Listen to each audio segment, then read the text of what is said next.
Hey, ever feel stuck and wonder why some people achieve greatness while others remain average? Join me, Mark Jean, and Beyond Average to Great as we uncover the secrets to breaking free from mediocrity and unlock the greatness within you.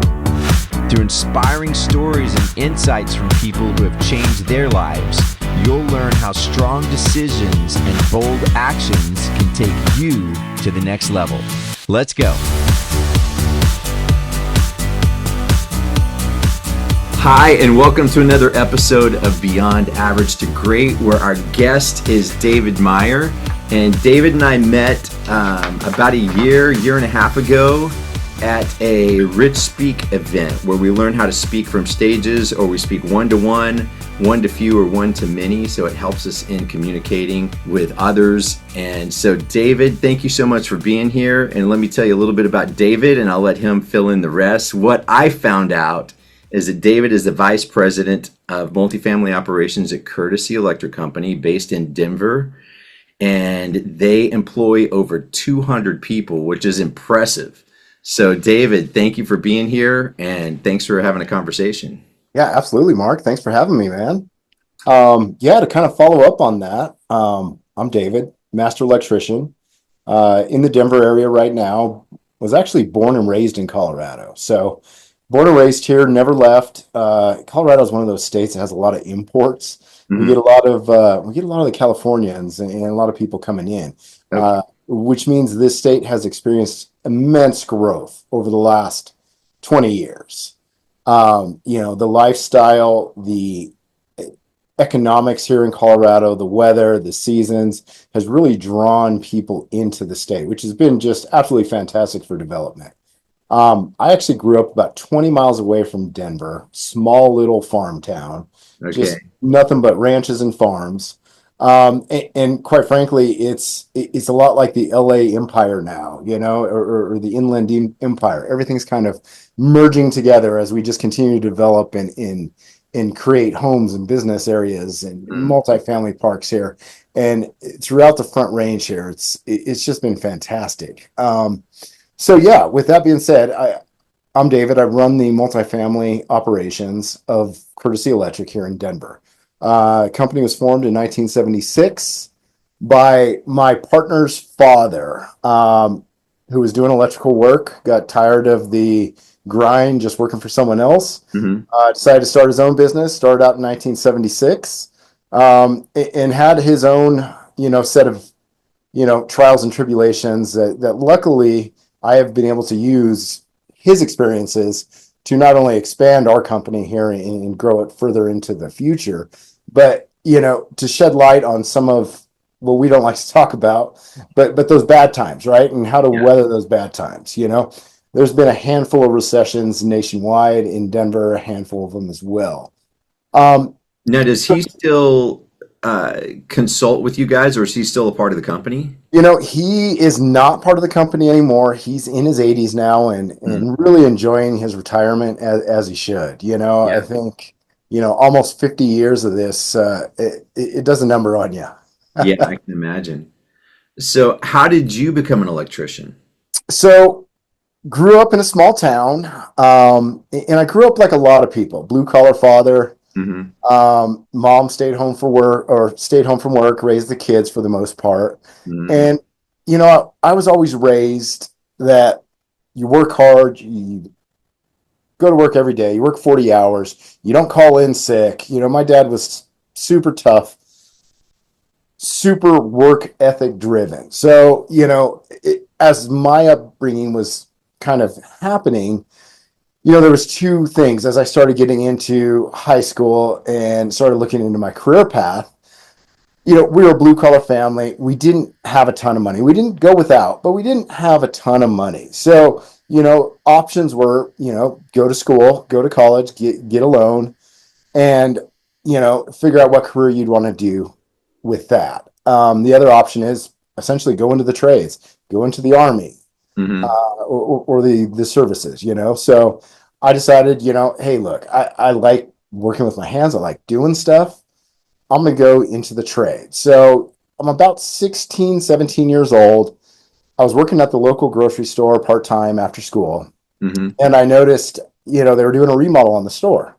Well, I'm looking around and I see all the tradesmen, and quite frankly, I see the electricians have the easiest job. They're the ones hanging out.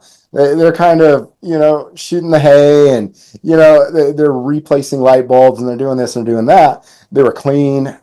Yeah. They were good looking guys. I'm like, if I'm going to do anything, that's what I'm going to do. Okay. During the summers in my upbringing from about 14 and 15, I told my dad, I want to go to work. I want to make some money as well. So to kind of backtrack just a little bit on that, I started working summers with my dad on commercial construction. Now they did commercial granite flooring, granite countertop, so on and so forth. So a lot of hard surface stuff. So I got a taste of what it's like to be on your hands and knees, working hard, carrying heavy stuff, carrying water buckets every day. So, Yeah. as I started seeing those electricians working, I'm like, you know what? These guys got it made. They're not carrying 50 bag sacks of concrete. They're not on their knees, and they got the life.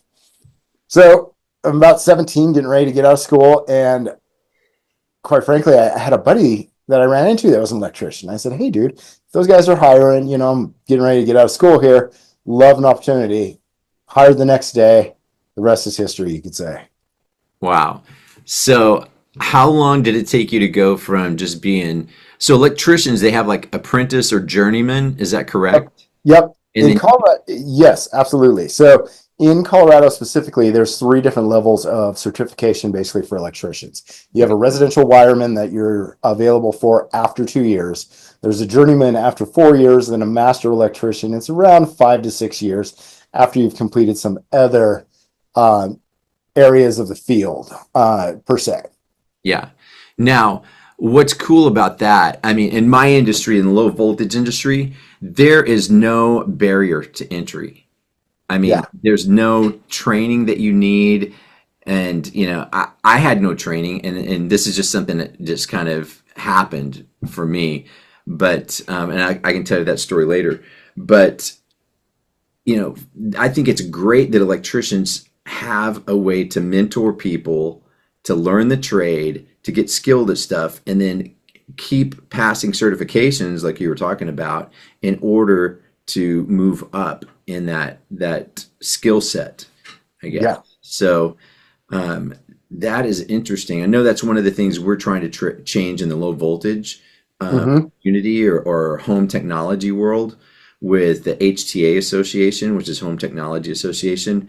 They're trying to set a standard so that a homeowner can be confident if they're hiring an HTA certified home technology professional that they have a certain level of, or standard that they're upheld to that they have to operate within. So it's nice to see we're finally catching up to electricians and how they've always done things because man, working with high voltage is no joke.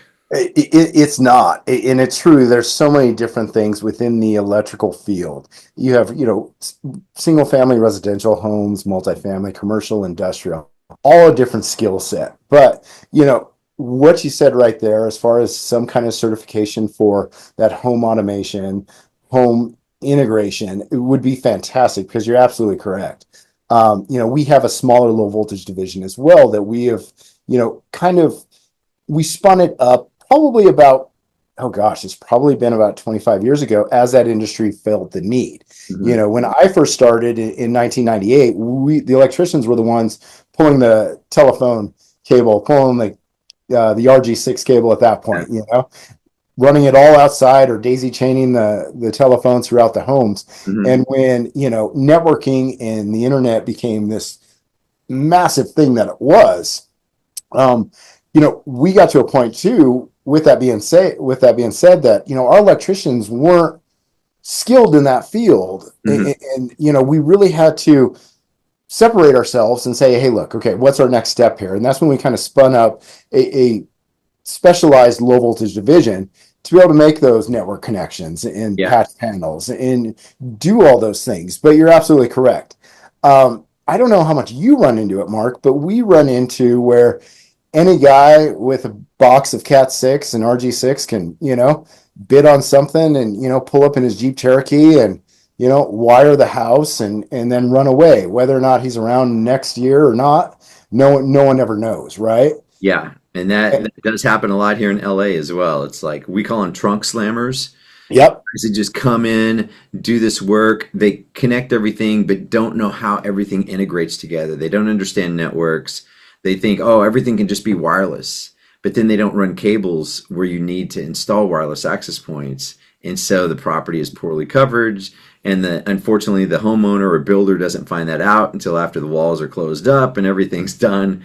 But yeah, we've come in on several jobs, after everything's already been done and kind of help remedy the situation. Um, so what's impressive to me about your company as well is how you guys scaled to 200 plus employees. So how does that process work to scale, and how do you know when to add a new employee? And then how do you manage those teams, to keep them all engaged? That is a loaded question, Mark. There's a lot of moving parts with that. Yeah. Let's start off at how we scaled. So, when I came in 1998, started working as just an apprentice. We were probably doing 40 to 50 homes a month. There was probably 50 so employees. Mhm. So still pretty good size. That was in 98, coming out of kind of a 90s blip recession. So, the one thing that I've noticed is, especially in building and development, there's flows and constant ups and downs, right? Yeah. And when I came into the trade, it was on one of those upward trajectories where we had underbuilt. There hasn't been a bunch of building, and then they needed a bunch of houses, right? So, you just add people as fast as you can. Um, we stayed growing up to about 2008, 2007, when everyone was, doing pretty well at that time. I think we had got to about 120 employees by that time. So we'd about doubled in that first 10 years that I was here. Adding projects, winning more bids, expanding, geographically as well. Yeah. 2007, 2008 hit, and boy, I tell you, it was like the faucet just turned off one day. We were primarily single family homes at that point, tract homes for all the big builders. Um, it, I have in my career, I always kind of wanted to do more. I always was outside of the box. So Yeah. I was the guy inside the company before 2008. I was running a service division. I was, trying to sell to different manufacturers and different companies, maintenance companies to grab the Starbucks, for instance. That was one of my maintenance Yeah. contracts I got. So I was doing a bunch of commercial work, light commercial work at that point, when 99.9% of our income was from single family operations. Mm. Well, in 2008, that just turned off. And we went from roughly, that 120 employees down to about 30. And I Wow. feel like it happened within a couple months. It was a rapid decline. Mhm. Houses that we had wired, that we were waiting to come back and do the final trim out stages, were put on drywall hold. A lot of them just sat there, bare bone stud. That the builder said, we don't have any sales lined up. We're not gonna go any further with this. Mhm. Uh, Really scary times. In the construction industry. Um, Weathered the storm, and it was about a 2-year storm that we went through. And quite frankly, at that point, we just started taking any jobs that we could at that point. And what had happened is we had a partnership with a developer that was building single family homes and said, hey, look, we have this mixed unit multifamily building that we have all this tenant space underneath. We're going to build all this out. This is what we're going to do now. We're going to transition. So I spent about a year building out probably about 50,000 feet of tenant spaces, all different sorts. So we had a couple restaurants, a laundromat, a couple office areas. Mhm. But in that time, I was in this mixed use multifamily building day in, day out, tying into the services in the parking garage, in the upstairs trying to tie into the fire. It was doing all these different things where we get out of 2011, the economy starts going up. We get a call from one of our partners that says, "Hey, we have another apartment building. We'd love for you guys to bid it."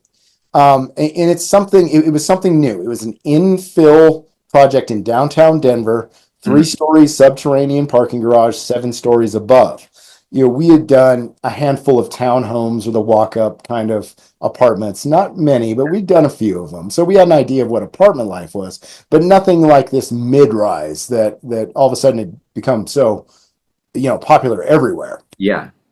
So we bid it, we get it, and I got assigned to it. So I said, no problem. I can handle it, no problem. This was one of those projects where all of a sudden, I'm doing some different things that I'd never done before. Cast in place parking garage was nothing that was on my radar. I've never done it. I spent Was there a big learning curve? it's a different learning curve. Luckily, the parts and Yeah. pieces are kind of all the same, but the application fit and finish is what kind of changes, right? Yeah. So I spent about 3 days watching YouTube videos, watching engineering videos, watching everything else. I said, okay, let's make a run at it. Um, we got through that, and it was fantastic. Everything went fantastic. And in fact, my partner now came to me and said, how'd you know how to do all this stuff? And the running joke in the office is, well, I looked it up on YouTube, Yeah. it's pretty easy. So, we got that figured out. In 2011, home sales started picking back up again.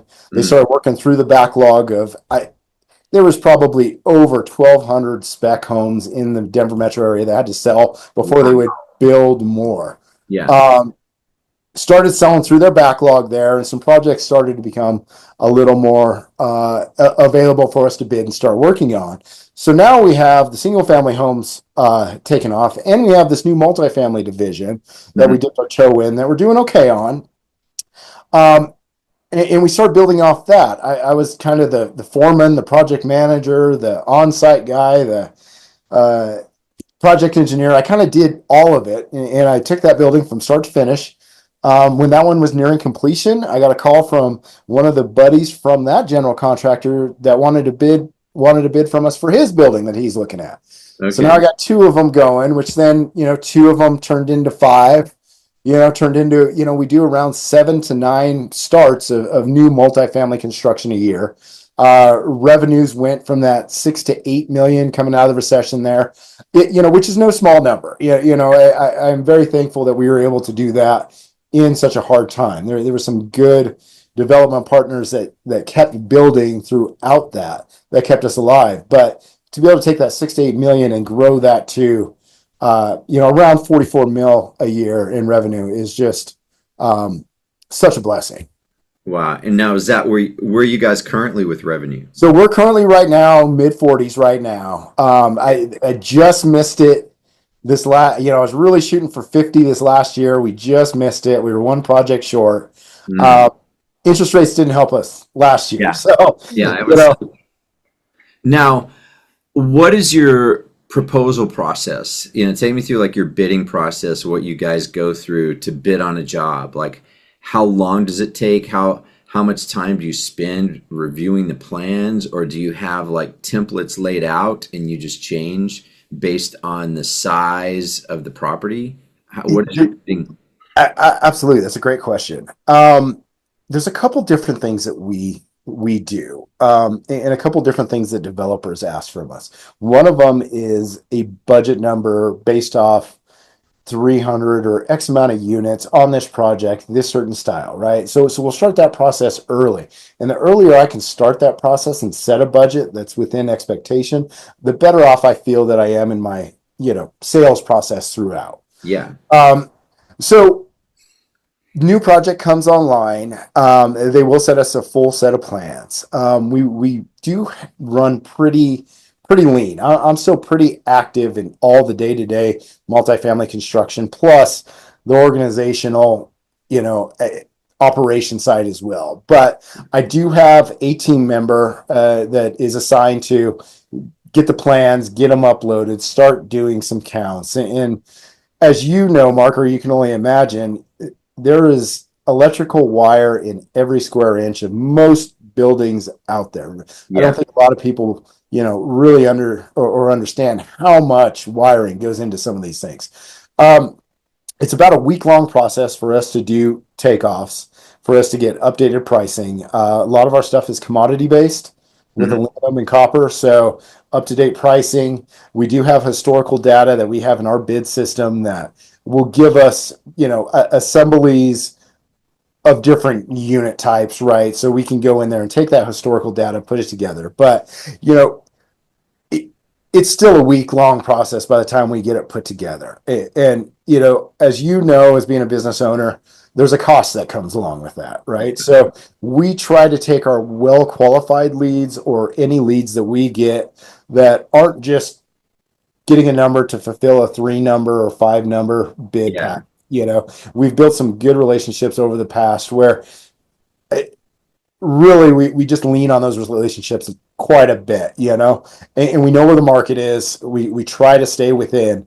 Now, I would love to say that the market's just shooting through the roof and everything's fantastic. And there was a couple of good years that we were able to experience that until the high interest rates came back and kind of bit us in the butt again. Yeah. Yeah. Yeah, that's the challenge because we've bid on I guess during COVID we actually got started in the multifamily arena, and that was on a 25 unit kind of luxury apartment building in Beverly Hills. That there was a lot of technology they wanted in the building, and that's how we got invited to be a part of that process because I actually knew someone. It was my son's soccer team. He played soccer, and his coach was a project manager for a construction company here in LA. And so we got to talking, and he invited us to come bid on this, and we got it. So that was our entryway into the multifamily. So it was a lot to have to think through to bid. I think we broke even on that because there's so much that we missed, which was good that we broke even and didn't lose. But It's still a win. yeah, but some of the other jobs that we've done with them, they really like us. They love the level of work that we provide because we come from that high end residential kind of luxury market. And I guess most low voltage contractors don't pay that much attention to detail that we provide. So some of the other jobs that we bid on, we were just too high. And so it was hard to balance that to go, man, we can't just cut our prices and our cost of labor to do this.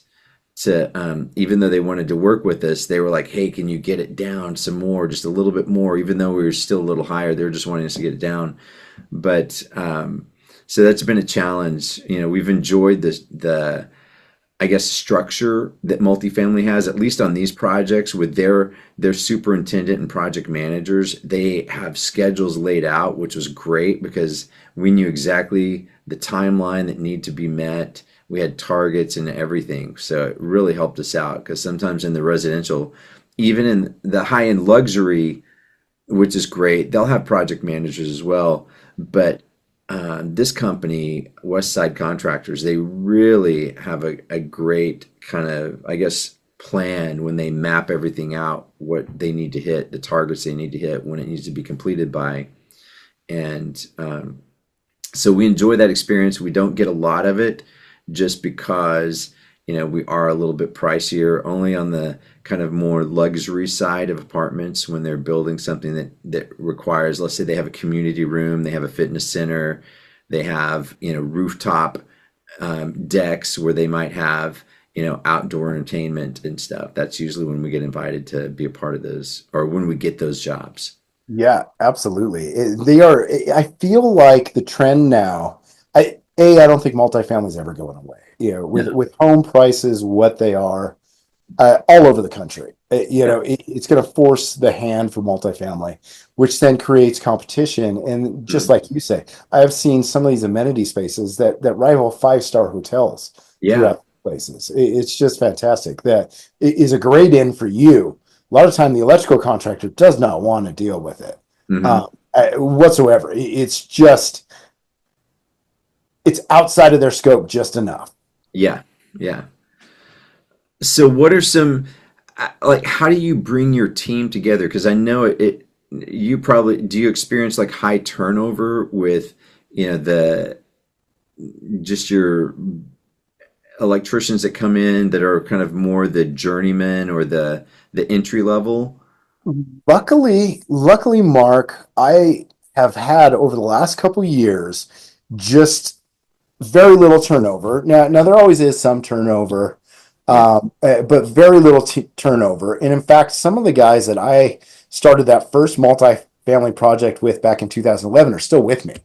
Wow. Right. So, in 2011, right outside of 2008, I was able to really hire high talented quality individuals because there was no work, Yeah. especially in the commercial sector. So I got a good group of guys that have been with for, over 10 years now, over 15 years, getting close to, almost 20 years. It was 17 years ago, so over the last 15 years. So I'm able to basically, those guys are my core group now. I Mhm. have about five good foremen that run these projects that can kind of filter in and out guys, but for the most part, they have a good handle on how we do it, how the Yeah. projects need to run. They're compensated well, and they're able to, forecast and see what the project's going to take, right? Mhm. Now, it's like everything else. It always feels like it's all or none. Yeah. Everything hits all at once, and then we have some times that it's not quite as much. Um, Luckily for us, we're able to float those guys in between jobs as we see fit. Now, Yeah. multifamily residential, guys like you and me that came from that residential sector, I feel like we have such a better feel on how residential building is, Mhm. especially with, the residential development. It's a terrible managed, asset that's out there. It Yeah. truly is. And I assume that's from tract home to our most custom of homes. They're all ran terribly.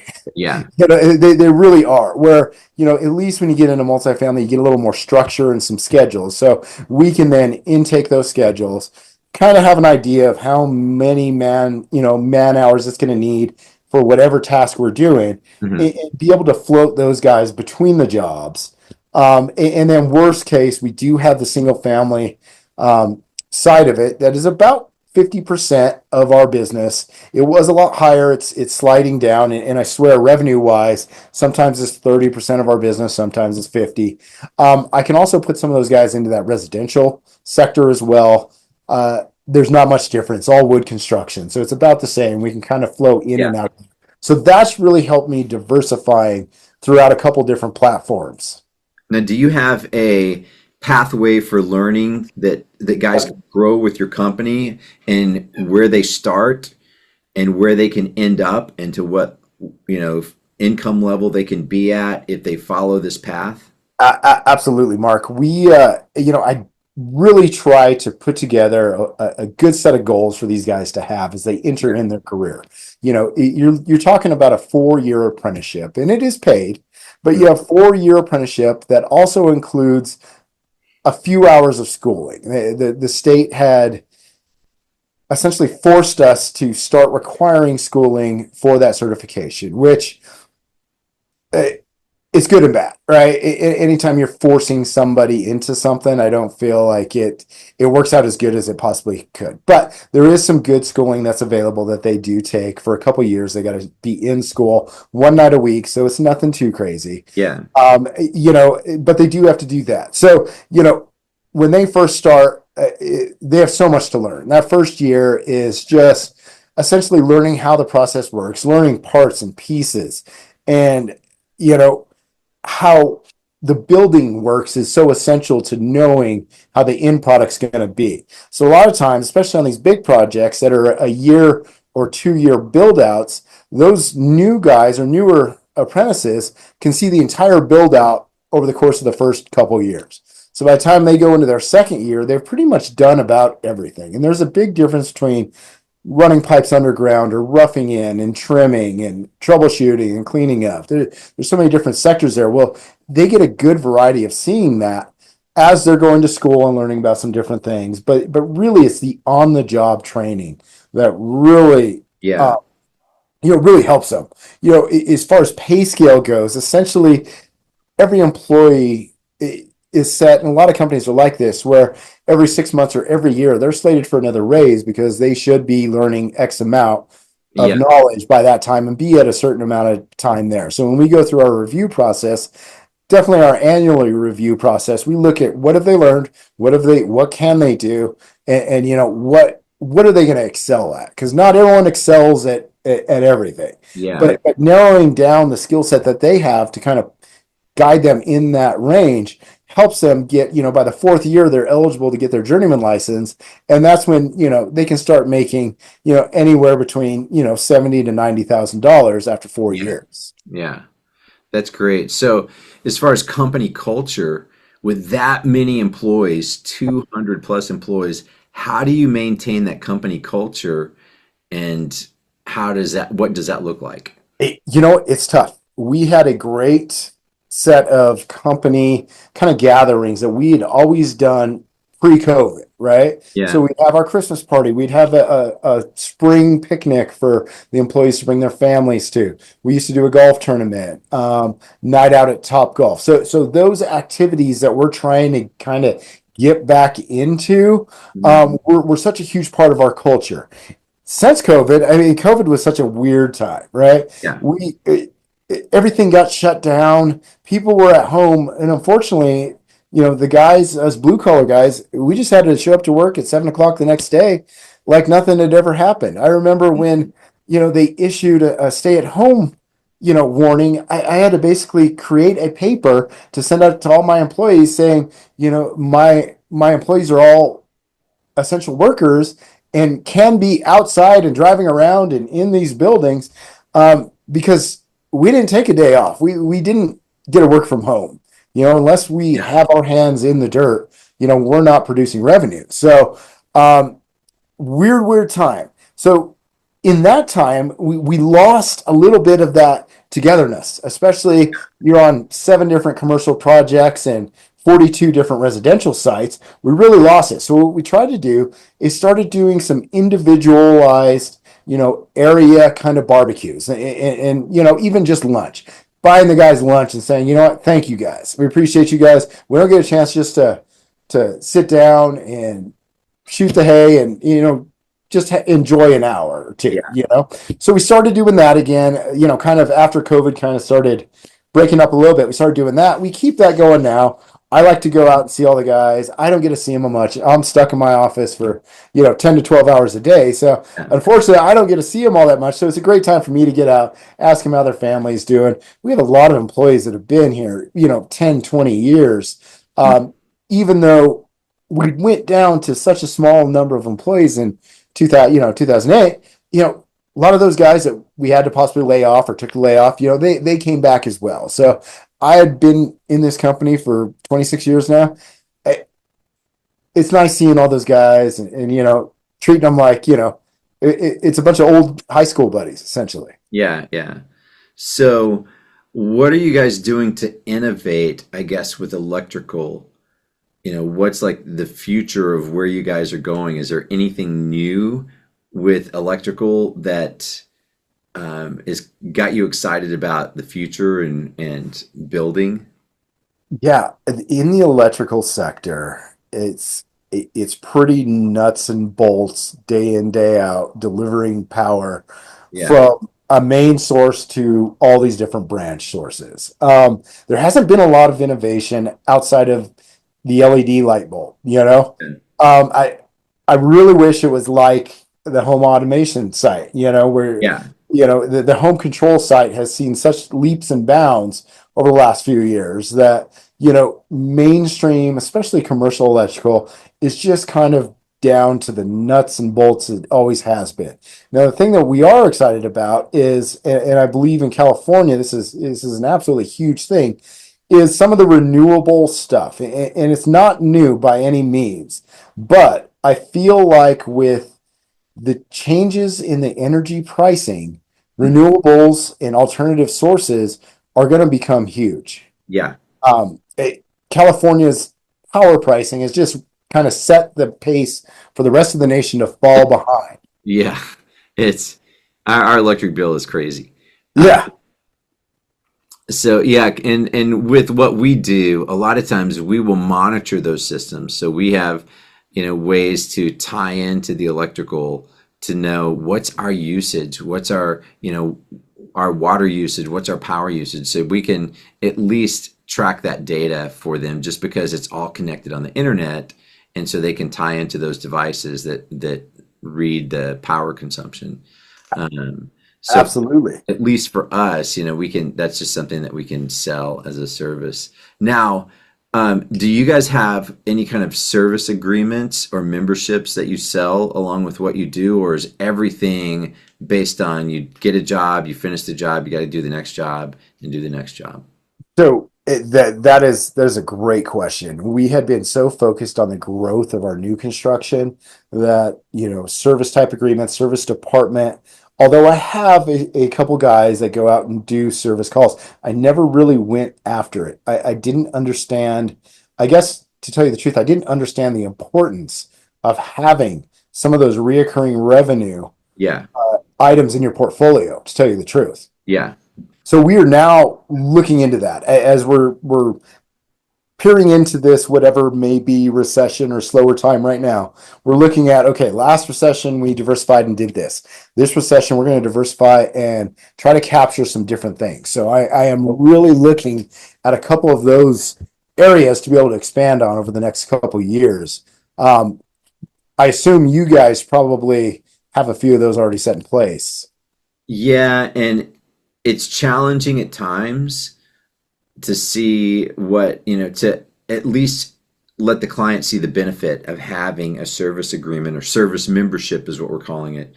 And one of the things that I found is when they call us or text us with an issue, letting us know, hey, this isn't working, or this isn't working, in order for us to respond, then we're stopping what we're doing, responding, and sending an invoice for that time because we still at least bill them for the time that we're doing. And so I'm trying to let them know at least what I'm selling to clients is when you're on the service agreement, a lot of those little calls are covered in that agreement. And so we're not having to bill them for it. So it's beneficial to us because we don't have to take the time to create an invoice and send it to them. And it's beneficial to them because now they're not getting sent all these little invoices. Those are covered for that period of time each month for that service agreement. And, Okay. granted, they're getting a discounted rate when we have to send a technician out. They're getting some other benefits that go along with that. I mean, we keep their networks up to date with it, all the security patches and firmware updates so that it kind of protects their data on their network. But yeah, that's one of the things we're really focused on as well because it's going to help us hire more people because our biggest thing is, as in construction, there's phases of when you're in jobs. Like you've got the pre-wire phase where you're just, you got guys there 5 days a week, sometimes six when they're trying to complete things. And then once that phase is done, if you don't have another job, pre-wire job lined up, you're waiting for the next one to start. Then there's always delays because this trade isn't completed with their work, so we have to follow them, and we can't start until they're done. So the service calls are going to help, or the service agreements are going to help us with those kinds of things as well, just to kind of keep our guys going. And then, but a few more questions I have, like, what advice would you give to someone, especially not just that wants to be an electrician, just in any industry that wants to stand out, that wants to get known in the workplace, so that they can either, increase their income, get better pay, or, just grow as, in their vocation or field. Absolutely. That's a great question, Mark. First and foremost, I think the trades are a great career choice. Even Fox Business recognized it about 3 years ago that the trades were so understaffed in skilled labor that there's such a long runway for so many different skill sets of people, not just to work with their hands, but also in the engineering side, in the back of the office side, in accounting, in estimating and project management, right? There's so many different avenues with that, so many different trades. Also, AI is not going to take away a human installing things, at least for the foreseeable future. I don't think I'll see it in my lifetime. Yeah. So, super solid career. But quite frankly, to gain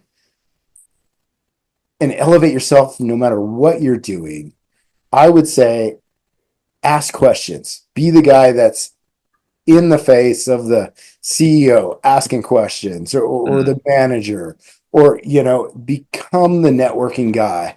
That I feel like so many people don't ask enough questions or put themselves in the right rooms to be able to elevate their career like it could be. Everyone gets a little comfortable, and they're doing their job. I'm only working 7 to 3:30 this week. Take my hour lunch and that's it, right? Mhm. The people that get recognized are the people that are putting in extra time, Yeah. 10 hours a day, working weekends, asking questions, solving problems. Mhm. The more problems you can solve for anybody, the more money you're going to make. And I think that goes if you're a business owner and or an intrapreneur. I Yeah. believe you don't necessarily have to be an entrepreneur anymore, but there's definitely so many intrapreneur avenues that you can go down to make X amount of money and continue on your growth path throughout your Yeah. entire career. Yeah. That is so true because we have a shortage in our industry. So there's definitely a need for skilled technicians, skilled, in all of those different areas. So that's great advice. So what's next? What does the future hold for Courtesy Electric and David Meyer? Oh boy, that's a loaded question too, as it always is. I feel like we all have so many goals and dreams and aspirations, trying to narrow down. Short term, we're working on, like you had just said, a maintenance service, home upgrade kind of department, right? I feel like there's still a big need for that, and we've just barely touched our tip of our toe into that. Yeah. Uh, Interstate, we may start looking at some different areas as well and just expanding. We've done a great job in the Denver metro area. We've grown into the mountain resort area here now. But to just kind of bring it back to the basics that we know. A lot of people will say all you have to do to get to the next level is do the same thing that's working right now, but do more of it. Well, as you know, in an area, sometimes it's hard to do more of that in an area to keep profits where they need to be, or have a good mix of clientele. So Mhm. next steps maybe someplace in a warm environment. I could sure go for that. Yeah, I hear you on that. Um, Well, cool. Well, David, thank you so much for being here and having this conversation. This is great. I mean, a lot of great information that I've learned for me, and to see what you guys have done as a company, where you've grown to, how you've scaled to 200 plus employees, the revenue you guys are doing, that's very impressive. I mean, it's inspiring for smaller companies like us to go that, you know what, somebody has paved that pathway. So if we Absolutely. want to grow and scale, we just have to follow what you did or what those companies did, and just follow that pathway. We don't have to create anything new. We can just follow the leader per se. So Success leaves clues. exactly, exactly. Hey, thank you for joining us today on Beyond Average to Great. If you enjoyed this episode, the best way to show your appreciation is by subscribing to our show and sharing it on your social media channels. Don't forget to tag me when you do. We'll see you on the next episode. Until then, remember, be great.